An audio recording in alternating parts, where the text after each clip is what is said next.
The nature of things. Page 3. Atoms in 3D.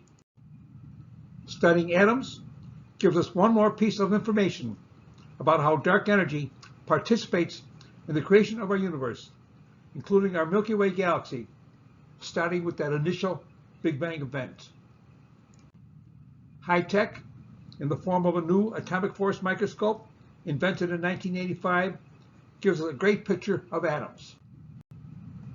When we look at a picture of atoms from a Berkeley Lab website, we see atoms that look like ball bearings. But remember, there's no eggshell around these atoms. There's only electrons pushed by some form of energy, zipping around protons at the speed of light, evidenced by each time we strike a match.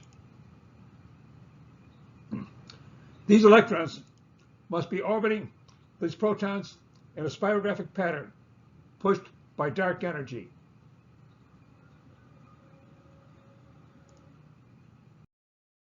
This is page 3, one more piece of the puzzle. More to come. Adios.